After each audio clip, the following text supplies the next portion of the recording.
Hello friends, welcome back to my channel. मैं यहाँ पर आज मेल्टिंग हार्ट का एपिसोड 10 एक्सप्लेन करने वाली हूँ। ये इस ड्रामा का लास्ट एपिसोड है और अगर आपने पहले वाले एपिसोड्स नहीं देखे हैं तो मैं डिस्क्रिप्शन बॉक्स में लिंक दे रही हूँ, आप वहाँ से देख सकते हैं। तो फिर बिना देरी किए चलिए स्टार्ट करते हैं। एपिसोड की शुरुआत में हम देखते हैं कि जूनियर शिनवू सीनियर शिनवू के लिए मैसेज लिख रहा होता है कि टीचर, मैं 10 साल बाद जीसू से फायरफ्लाई ब्रिज पर नहीं मिलना चाहता। मैं अपना फ्यूचर बदलना चाहता हूँ। मुझे माफ़ कर दीजिएगा क्योंकि आप तो मेरे फ्यूचर को पहले ही जी चुके हैं, लेकिन मैं जीसू से 10 साल बाद सियोल में नहीं मिलूंगा। मैं तो बस जीसू के एक्सीडेंट को रोकूंगा और वो भी ऐसे कि वो मुझे देख ना पाए। इसके बाद वो जीसू के लिखे हुए नोट को जला देता है। हालांकि वो खुद भी बहुत दुखी होता है ऐसा करते हुए। फिर इसके बाद वो लिखता है कि मेरे ऐसा करने से आपके और जीसू के बीच की आपकी टाइम स्लिप वाली सारी यादें मिट जाएंगी और मैं अभी ही 18 की उम्र में ही उससे ब्रेकअप कर लूँगा। इसके बाद वो लिखता है कि मैं आप दोनों की दर्द भरी मुलाकातों को रिपीट नहीं करना चाहता। मुझे ये सब नहीं सहन करना। और अब तो जीसू भी टीचर कैंग की यादों को याद नहीं रख पाएगी। इसके बाद सीनियर शिनवू कहता है कि बेवकूफ़ कांग शिनवू, तुमने ये क्या कर दिया। वो भाग कर वहाँ से निकलता है जीसू से मिलने के लिए। इधर जीसू अपनी बुक में रखी हुई स्कूल टाइम की फ़ोटो को देखती है और बुक को वहीं सामने टेबल पर छोड़कर रूम से बाहर निकल जाती है। जैसे ही वो वहाँ से जाती है तो सीनियर शिनवू उसको ढूंढता हुआ वहाँ आ जाता है। वो उस बुक को उठा लेता है। उस फ़ोटो को वो जब देखता है तो वो याद करता है कि ये फ़ोटो तो मैं जब 2007 में गया था तो जीसू ने मुझसे ले ली थी।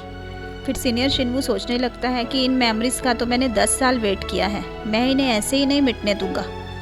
सीनियर शिनवू उन मोमेंट्स को भी याद करता है जब उसने टीचर कैंग बनकर जीसू को समझाया था कि सब ठीक है, तुम्हें किसी भी बात की चिंता करने की ज़रूरत नहीं है। इसके बाद वो उस मोमेंट को भी याद करता है जब वो और जीसू कुछ दिन पहले अपने स्कूल गए थे तो भी जीसू अपने होश में नहीं थी, तो उसने यही सब फिर से उसे बोलने के लिए बोला था कि आप मुझे फिर वैसे ही समझाइए कि आप मेरे साथ हमेशा रहेंगे। फिर वो जल्दी में वहाँ से निकल जाता है और इधर जीसू घूमते घूमते फायरफ्लाई ब्रिज पे आ जाती है। तभी पीछे से सीनियर शिनवू आकर उसे हग कर लेता है और कहता है कि कुछ यादों को भूल जाने में कोई बुराई नहीं है, पर आज मैं फिर से तुम्हें वही कहूँगा कि अगर तुम्हें किसी बात की भी चिंता है तो कोई है जो तुम्हारे लिए हमेशा है। तुम्हारी कहीं कोई गलती नहीं है क्योंकि जो होना होता है वो होकर ही रहता है। सीनियर शिनवू कहता है कि मैं कभी भी तुमसे नहीं कह पाया कि मेरे पहले प्यार का नाम हन जीसू ही था। थैंक यू मुझे पसंद करने के लिए, हमेशा हर बार मुझे ही पसंद करने के लिए। ये सीन हमें यहीं तक ही दिखाया जाता है। इसके बाद हम देखते हैं कि अगले दिन जीसू बोर्ड से एयरपोर्ट जा रही होती है क्योंकि उसे यूएस जाना है। जीसू पीछे मुड़कर देखती है। उसे उम्मीद है कि शायद उससे मिलने के लिए शिनवू आ जाए, पर फिर उसके बाद वो चली जाती है। अगले सीन में हमें 2007 का शिनवू दिखाते हैं जो बस में जीसू की सीट को देखकर उसे याद कर रहा होता है। और उसके बाद जब वो स्कूल से अपने घर पहुंचता है तो शिनी बहुत रो रही होती है। जूनियर शिनवू उससे पूछता है कि तुम रो क्यों रही हो, तो शिनी बोलती है कि ये पर्स माँ का है, मुझे अभी मिला। और फिर वो उसे चुप कराता है, उसे संभालता है, पर अंदर से वो भी रो ही रहा होता है। फिर जूनियर शिनवू उस पर्स को अपने रूम में लाता है और माँ को याद करके रोने लगता है। फिर वो पर्स खोलकर देखता है, उसमें वो अपने 2 आई कार्ड देखकर हैरान रह जाता है। यानी माँ को पता था कि टीचर कैंग उनके ही बेटे हैं। इसके बाद वो पर्स चेक करता है तो उसमें से बोर्ड की भी टिकट्स 2 ही निकलती हैं। जूनियर शिनवू सोचता है कि माँ को तो जीसू ने अपना टिकट दिया था, तो फिर ये दूसरा टिकट कहाँ से आया। इसका तो यही मतलब हुआ कि माँ ने जानबूझकर जीसू को बोर्ड पर जाने से रोका क्योंकि वो जानती थी कि बोर्ड पर जाने में खतरा है। ये शिनी वहाँ आती है और जूनियर शिनवू से पूछती है कि एक्सीडेंट वाले दिन क्या माँ ने तुम्हें कॉल किया था। तो जूनियर शिनवू कहता है नहीं, पर तुम ऐसा क्यों पूछ रही हो। तो वो बताती है कि जब मैं कस्टम ऑफिस गई थी माँ का सामान लेने के लिए तो मैं माँ को एक बार देखना चाहती थी, इसलिए सीसीटीवी रिकॉर्डिंग देखी तो माँ किसी से फ़ोन पे बात कर रही थी। जूनियर शिनवू कहता है कि नहीं, मुझे तो माँ का कोई कॉल नहीं आया। इस पर शिनी कहती है कि फिर माँ ने किसे फ़ोन किया होगा और वो चली जाती है। तभी जूनियर शिनवू को ध्यान आता है कि मेरे फ़ोन पे उस दिन एक वॉइस मेल आया था, एक्सीडेंट वाले दिन का था, जिसे मैंने स्कैम समझ लिया था। कहीं वो माँ का वॉइस मेल तो नहीं था। उधर हमें दिखाते हैं कि 2017 में भी सीनियर शिनवू को ये सब सामान जो 2007 वाले शिनवू ने संभाल कर रखा था वो मिल गया। वो उस फ़ोन को ऑन कर देता है और फिर जूनियर शिनवू 2007 में और सीनियर शिनवू 2017 में साथ में फ़ोन कान पे लगाते हैं। इधर से माँ का मैसेज शुरू होता है जिसमें वो कहती हैं कि शिनवू तुम और टीचर कैंग आप। अरे मैं तुम्हें टीचर क्यों कह रही हूँ, अब तो मुझे पता चल गया है कि तुम मेरे शिनवू ही हो। तुम्हें बहुत बुरा लगा होगा ना जब मैं तुम्हें पहचान नहीं पाई। मुझे नहीं पता था कि तुम इतने बड़े होकर वापस कैसे आ गए। मैं ये सब नहीं समझ पाई, पर मुझे लगता है कि तुम मेरे लिए ईश्वर की तरफ से एक तोहफा हो। मैं बहुत खुश नसीब हूँ कि मैं ये देख सकी कि मेरे जाने के बाद तुम कैसे रहोगे, तुम बड़े होकर कैसे इंसान बनोगे।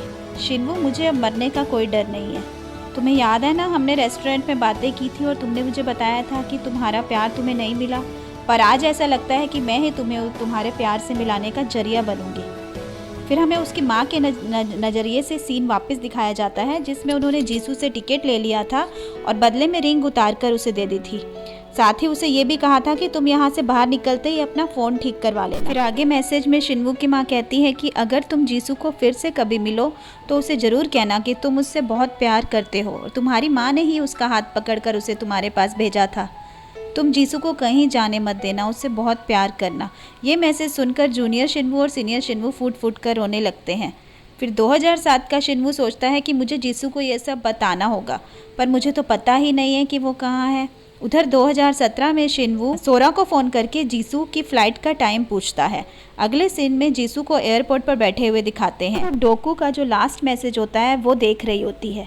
फिर सीनियर शिन्वू ने जो उसे रात को ब्रिज पर बताया था कि उसके पहले प्यार का नाम हन जीसू था, वो उस लम्हे को भी याद करती है और साथ में ये भी रिकॉल करती है कि जब टीचर कैंग से उसने उनके पहले प्यार का नाम स्कूल में पूछा था तो उन्होंने कहा था कि मैं फिर कभी बताऊंगा।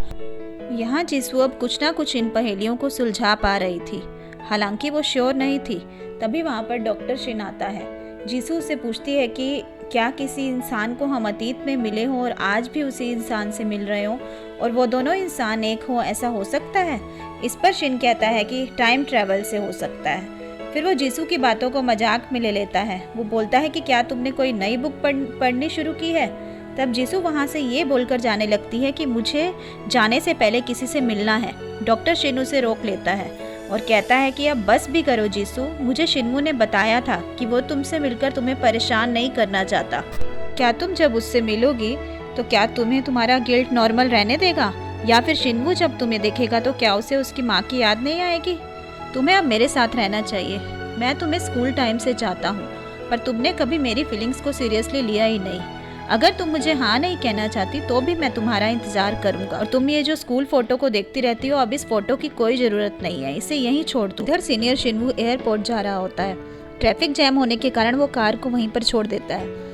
उधर हम 2007 में देखते हैं कि जूनियर शिन्वू भागकर इंग्लिश टीचर के घर आता है और पूछता है कि क्या आप नहीं जानती कि जीसू कहाँ गई है, तो वो मना कर देती है। जूनियर शिन्वू सोचता है कि मैं जीसू से कैसे बात करूँगा। तभी वहाँ पर जुंगटुक आता है और वो वही वाली ग्रुप फोटो जूनियर शिन्वू को देता है जो पहले से ही फ्यूचर जीसू के पास है और वो हर वक्त बुक में रखती है क्योंकि वो उसने टीचर कैंग से ले ली थी। जूनियर शिन्वू सोचता है कि ये फ़ोटो तो वही है जो जीसू के पास रहती है और अगर मैं इस पर कोई मैसेज लिख दूँ तो वो वहाँ जीसू के पास जो फ्यूचर में फ़ोटो है उस पर भी आ जाएगा। 2017 में जीसू फ़ोटो को वहीं एयरपोर्ट पर छोड़कर जाने वाली होती है, तभी देखती है कि उस फोटोग्राफ के बैक पर कुछ वर्ड्स उभर रहे हैं। वो फ़ौरन फ़ोटो को उठाकर पढ़ती है। वहाँ जूनियर शिन्वू लिख रहा होता है कि जीसू 2017 में मेरा इंतज़ार करना, मैं तुमसे मिलने ज़रूर आऊँगा। जीसू की आंखों की चमक हमें यहाँ बताती है कि वो सब समझ चुकी है। तभी सीनियर शिन्वू जब एयरपोर्ट पहुँचता है तो प्लेन जा चुका होता है। वो डिसअपॉइंट होकर वापस आ रहा होता है, ये सोचकर कि उसने जीसू को फिर से खो दिया। इसके बाद सीनियर शिन्वू अपने स्कूल आता है और सभी जगहों पर उसके और जीसू के साथ में बिताए हुए मोमेंट्स को याद करता है। तभी हम देखते हैं कि जीसू पीछे से आकर उसके गले लग जाती है और कहती है कि शिन्वू या फिर मिस्टर कैंग या फिर डोकू, ये सब तुम ही थे ना? वो सब लोग जिन्हें मैं पसंद करती थी वो तुम ही थे। सीनियर शिन्वू कहता है कि जीसू ये सब मैंने तुम्हारे लिए ही किया। मैं जिस भी टाइमलाइन में रहा मेरा जवाब हमेशा तुम ही थी। मुझे तो लगा कि मैंने तुम्हें खो ही दिया है। जीसू कहती है कि मैं कैसे चली जाती, अब जब मुझे सब समझ आ गया है। इसके बाद जीसू और सीनियर शिन्वू बैठकर बातें कर रहे होते हैं। सीनियर शिन्वू जीसू को वो रिंग लौटा देता है और कहता है कि मेरी माँ भी यही चाहती थी कि तुम इसे पहनो। जीसू कहती है कि मैंने तुम्हें बहुत मिस किया, मुझे माफ़ कर दो, मेरी वजह से तुम्हें बहुत तकलीफ हुई। मुझे लगता है कि पिछले 10 सालों में मैंने बस तुम्हारे बारे में ही सोचा है। फिर जीसू सीनियर शिन्वू से पूछती है कि तुमने इन 10 सालों में क्या किया, तो सीनियर शिन्वू कहता है कि टाइम स्लिप्स की वजह से मेरी तो सब मेमोरीज ही मैसअप हो चुकी हैं। मैं अलग अलग मेमोरीज के साथ जी रहा हूँ, पर एक चीज़ पक्की है कि सभी टाइमलाइंस में मैंने बस तुम्हें ही चाहा है। फिर वो जीसू को किस करता है। इतने सालों का इंतज़ार अब ख़त्म हो चुका है। अब सीनियर शिनवू और जीसू दोनों साथ में अच्छा टाइम स्पेंड कर रहे हैं। जीसू सीनियर शिनवू को छेड़ते हुए कहती है कि मुझे यहाँ पर डोकू की याद आ रही है। तो सीनियर शिनवू चिढ़कर कहता है कि क्या तुम्हें मैं साथ हूँ फिर भी उसी की याद आ रही है। फिर वो अगले ही पल कहता है कि याद तो उसकी मुझे भी आती है। 2007 में जूनियर शिनवू बहुत मेहनत कर रहा है इस बात के लिए कि जो जैसा पहले हुआ था बिल्कुल वैसा ही सब हो, कुछ भी ना बदले, तभी तो वो जीसू से मिल पाएगा। वो सीनियर शिनवू को मैसेज लिखता है कि टीचर आप अभी जीसू के साथ ही हो ना, जीसू खुश है ना। एटलीस्ट मैं तो यही मानकर यहाँ पर कड़ी मेहनत कर रहा हूँ ताकि आपकी और जीसू की प्रेजेंट लाइफ ना बदले। जूनियर शिनवू बिल्कुल वैसे ही फ्यूचर स्टडीज़ का प्लान करता है जैसे टीचर कैंग ने अपनी स्टडीज़ की थी। 2017 में सीनियर शिनवू जीसू के साथ बहुत खुश है। वो दोनों अपने फ्रेंड्स के साथ मिलकर पार्टी कर रहे हैं, अपनी खुशियाँ बांट रहे हैं। सोरा और मिंगसुक भी बहुत खुश हैं क्योंकि मिंगसुक को भी एक कार्टून मूवी मिल गई है। अगले सीन में जीसू सीनियर शिनवू से कहती है कि मुझे डर लग रहा है कि अगर जूनियर शिनवू ने एक भी स्टेप बदल लिया तो हमारा फ्यूचर भी बदल जाएगा, हो सकता है कि हम अलग भी हो जाएं। तो सीनियर शिनवू कहता है कि मुझे इससे कोई फ़र्क नहीं पड़ता, अगर ऐसा होता भी है तो मैं फिर से तुम्हें ढूंढ लूँगा। अब हमें दिखाते हैं कि 2009 में जूनियर शिनवू अपने एक फ्रेंड के साथ एक यूनिवर्सिटी के बाहर खड़ा होता है और कहता है कि मेरी एक दोस्त यहाँ पढ़ती है। तो उसका फ्रेंड कहता है कि तो जाओ मिल आओ उसको। तो वो कहता है कि मैं उससे अभी नहीं मिल सकता। फिर वो वहाँ से चला जाता है। तो हमें यहाँ पता चलता है कि जीसू यहाँ पढ़ रही है। फिर 2013 का टाइम दिखाया जाता है और जूनियर शिनवू एक कैफ़े में अपने एक फ्रेंड की वेट कर रहा होता है। यहाँ वो सीनियर शिनवू की तरह दिखने लगा है। जब वो कैफ़े से बाहर निकल रहा है तो जीसू भी उससे वहाँ क्रॉस करती है, पर दोनों एक दूसरे को नहीं देखते। फिर आखिर 2017 आ ही जाता है जिसका शिनवू को हमेशा से इंतज़ार था। वो जीसू से आकर मिलता है। वो कहता है कि मैंने तुम्हें बहुत मिस किया। और यहाँ दोनों की आंखों में लंबे इंतज़ार के बाद जो प्यार की चमक होती है वो साफ दिख रही है। और यहीं पे हमारे इस ड्रामा की हैप्पी एंडिंग होती है। तो फ्रेंड्स, आपको ये ड्रामा कैसा लगा मुझे कमेंट करके ज़रूर बताइएगा। और अब अगले वीडियो में मैं आपको एक नए इंटरेस्टिंग ड्रामा के साथ मिलूँगी। तब तक के लिए bye bye. Thanks for watching.